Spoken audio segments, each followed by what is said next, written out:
At 3,000 meters below the Atlantic, sunlight dies and silence reigns. For 70 years, a Nazi warship slept there, entombed in rust and darkness, until a private crew claimed to find it. But what they pulled from the wreck wasn't just gold. It was something governments had buried for a reason. Days later, the crew vanished. No bodies, no ship, no treasure. And the most chilling part? A classified NATO memo warning that the cargo could change the fate of nations. If this kind of true crime mystery grips you, make sure you subscribe right now, because we bring you shocking new heists and crime stories every single week with daily dives into the untold and the unbelievable.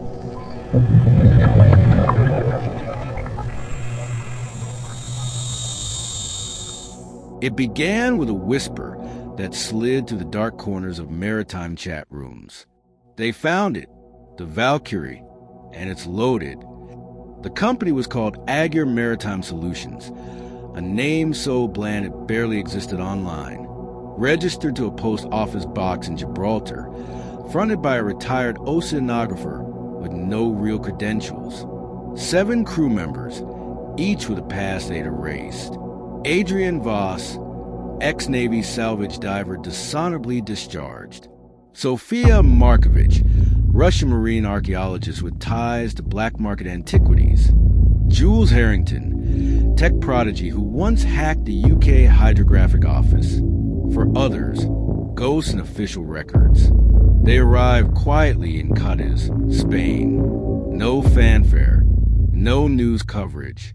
Just a 70-meter survey vessel, the Leviathan, bristling with high-end sonar arrays and deep-sea drones more commonly seen on military ships. Officially, they were there for environmental seabed mapping, but the shipping manifest told a different story. Reinforced cargo holds, cryogenic containment units, and a portable decontamination chamber. Within weeks, sonar revealed the jagged shadow of a wreck on the seabed. A ship 150 meters long, buried in silt, her bow split open from a torpedo hit. The Valkyrie, the name was a myth among wreck hunters. A Nazi war transport, sunk in 1943 while fleeing Tunisia.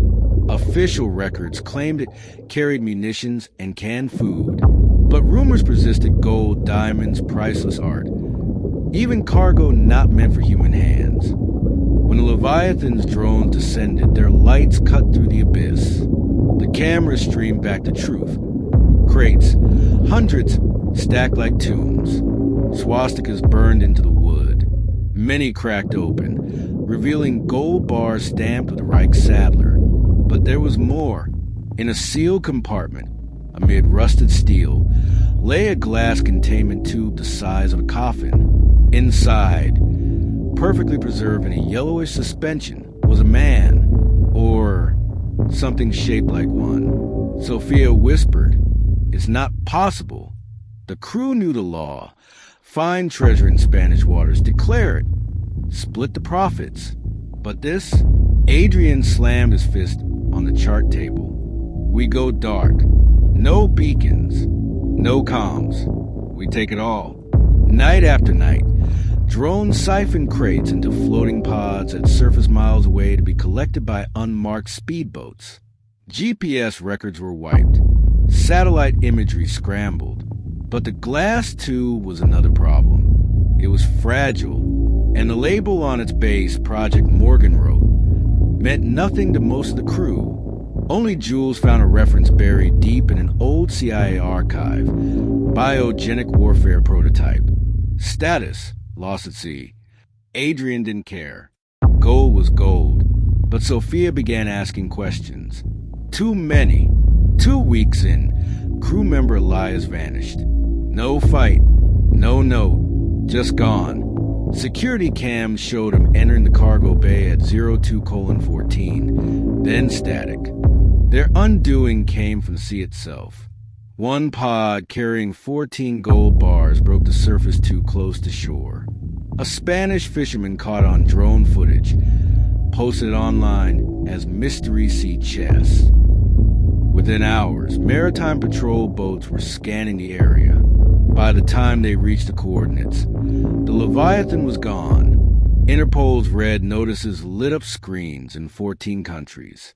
But the crew had already split, some to Caracas, others to Cyprus. Then the deaths began. Jules was found in a Macau hotel room, eyes blackened, lungs collapsed from the inside.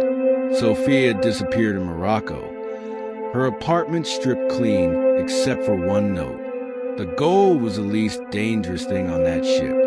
Officially, Spain blamed a well-known treasure-hunting firm as a smokescreen. Behind closed doors, NATO classified all data on the Valkyrie.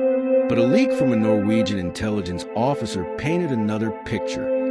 The glass tube was now in the hands of a private defense contractor.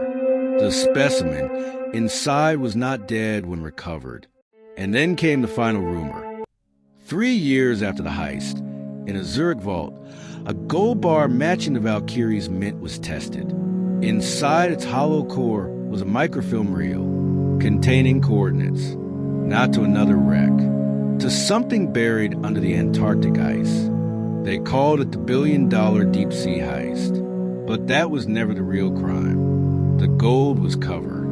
What they truly stole may have been a weapon or a secret the world wasn't ready for. Somewhere in a private lab or a hidden bunker, the thing in the glass coffin may still be alive. And as for Adrian Voss, sighted twice, once in Singapore, once in Cape Town, each time followed by unexplained power outages in entire city districts.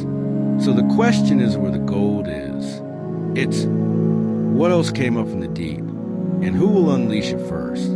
If you want to uncover more of the world's most dramatic heists, true crime sagas, and secrets hidden in plain sight, subscribe now and join us for our daily deep dives and weekly investigations, because the next story could be even darker.